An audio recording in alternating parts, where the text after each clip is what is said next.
স্বর্ণের মূল্য দিন দিন অনেক বৃদ্ধি পাচ্ছে। সো আজকে স্বর্ণ কিনে রাখলে সেটাই হবে আগামী দিনের সঞ্চয়। আর তাই আলিফার জন্য টুকটুক করে কিছু স্বর্ণ কিনে রাখছি। আর বেসিক্যালি স্বর্ণ পরতে আমার কাছে খুব বেশি ভালো লাগে। সো হাই এভরিওয়ান, আসসালামু আলাইকুম। কেমন আছেন সবাই? আলহামদুলিল্লাহ, আমরাও খুব ভালো আছি। আর আজকে নতুন একটি ব্লগ নিয়ে আপনাদের সামনে এলাম। আলিফাকে নিয়ে আজকে যাব একটু শহরে আলিফার জন্য একটা সুন্দর স্বর্ণের জিনিস কিনতে। তো কি কেনাকাটা করলাম আর কি করলাম সারাটা দিন, তো সবগুলোই থাকবে এই ভিডিওতে। আশা করি পুরো ভিডিওটি আপনারা দেখবেন। তো এই যে আলিফা বুড়ি রেডি হয়ে যাচ্ছে। আমরা একটু সকাল সকাল বেরিয়ে পড়েছিলাম, কারণ আজকে টুকটাক কাজ আছে। আমি যাব একটু হসপিটালে, ডক্টরের একটা চেক আপ আছে। তো ওই জন্য একটু তাড়াতাড়ি বেরিয়ে পড়লাম, তারপর আবার ব্যাংকেও যেতে হবে। তো এই জন্য এই যে আলিফা বুড়ি সুন্দর একটা জামা পরে নিল, আর এই তো বেরিয়ে পড়লাম আমরা।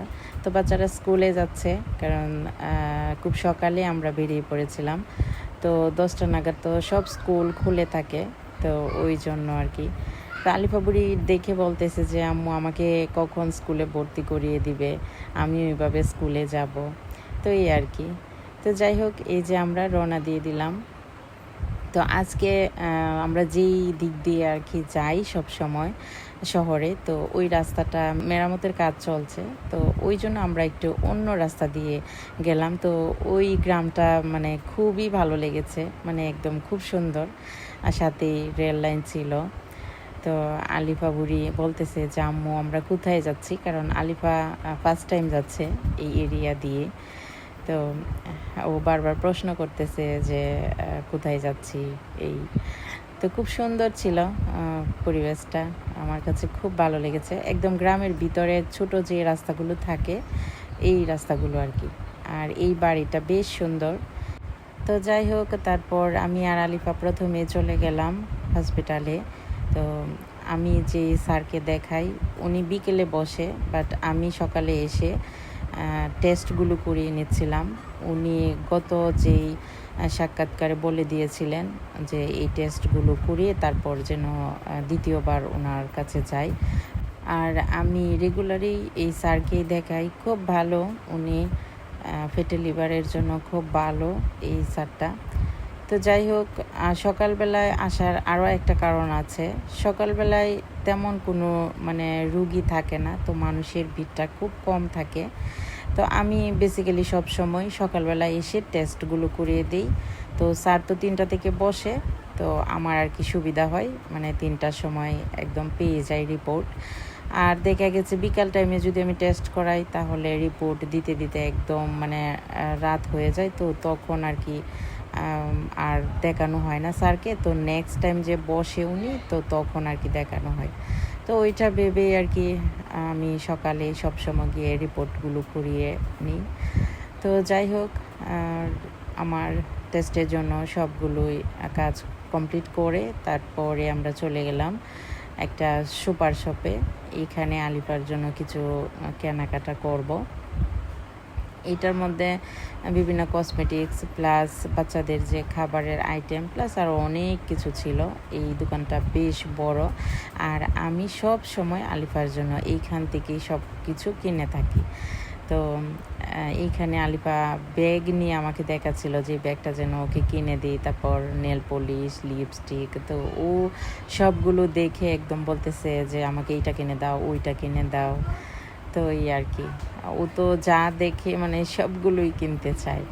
তো এখানে টুকটাক কিনেছিলাম আলিফার জন্য, আর ওর যে খাবারের জিনিস ওইগুলো এখান থেকে নিয়েছিলাম।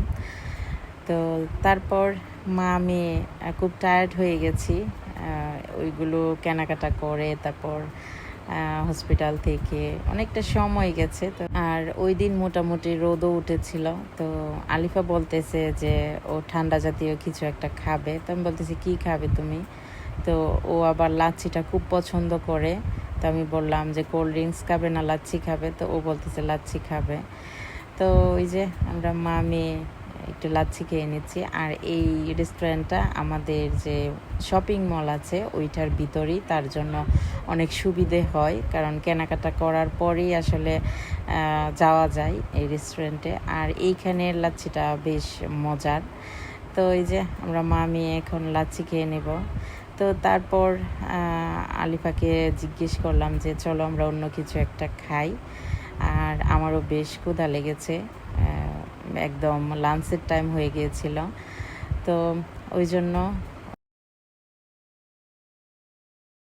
তো আলিফা বেশ খায়নি, ওর কাছে নাকি ভালো লাগেনি, আর আমার কাছে মোটামুটি লেগেছে। তো ও শুধু ডিম দিয়ে খেয়েছিল, আর মাংস অল্প একটু দিয়েছিলাম, বাট খায়নি। আর লাচ্ছিটা পুরোটা খেয়েছে, মাশাল্লাহ, ও লাচ্ছি খুব পছন্দ করে। তো আর কিছু খায়নি, কারণ যেইটুকু দিয়েছিল ওইটুকুই সবটা খেতে পারেনি। তো তারপর খাওয়া দাওয়া শেষ করে আমরা চলে গেলাম গোল্ডের দোকানে। আর এখানে গিয়ে প্রথমে 22 ক্যারেটের যেই গোল্ডের কালেকশানগুলো ছিল, তো ওইগুলো দেখলাম প্রথমে, বাট ওইগুলোর মধ্যে মানে তখন আর কি বেশি ওজনের ছিল না, তো ওই জন্য আমি 22 ক্যারেটের মধ্যে আর নিইনি। আর এই দোকান থেকে আমার সব গোল্ড কালেকশান বা আলিফার জন্য আমি যা যা কিনেছি বা কিনি সবগুলোই ওই দোকান থেকে। মানে ওই দুইজন দাদা খুবই ভালো মানুষ, আলিফার আব্বুকে পার্সোনালভাবে চিনে। তো আসলে খুব ভালো লাগে ওইখানে গেলে। আলিফা তো নিচের বাড়ি মনে করে, অনেক দুষ্টমি করে, বাট ওনারা আসলে খুব ভালো মানুষ। তো যাই হোক, তারপর 21 ক্যারেটের মধ্যেই আমার পছন্দ অনুযায়ী ডিজাইন দেখে তারপর অর্ডার দিয়ে আসছিলাম। আর এখন গোল্ড প্রাইস তো অনেক বেশি, দিন দিন আরও বাড়বে। তো ওই কথা চিন্তা করে যে আলিফার জন্য টুকটুক করে কিছু কিনে রেখে দেই, ভবিষ্যতে ওর হয়তো কাজে লাগবে। আর যখন ওর পড়ার বয়স হবে তো তখন হয়তো বা গোল্ডের প্রাইসটা আরও বেশি হয়ে যাবে। তো এই জন্য আগে থেকেই কিনে রেখে দিচ্ছি অল্প অল্প করে। তো যাই হোক, তারপর আমরা বাড়িতে চলে আসলাম। আর আসার সময় লাড্ডু নিয়ে আসছিলাম। আমার কাছে এই লাড্ডুগুলো ভালো লাগে, কারণ মিষ্টিটা কম থাকে, তো ওই জন্য কিনে নিয়ে আসছিলাম।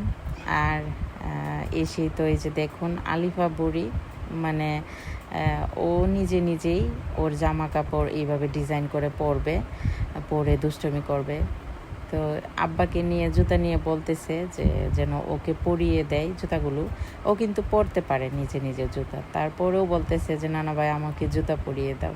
তো তারপর আব্বা ওকে জুতা পরিয়ে দিল। আর আব্বা ওর সব বায়না একদম সুন্দর করে পূরণ করে। আলিফা আবার যখন ওর দাদা বাড়িতে যায়, তো ওর দাদাও কিন্তু আলিফাকে খুব মায়া করে, দাদা দাদু দুজনেই খুব মায়া করে। তো ওরাও ওর সব আবদার পূরণ করে, কত দুষ্টুমি করে, কিন্তু কোনো বিরক্ত হয় না।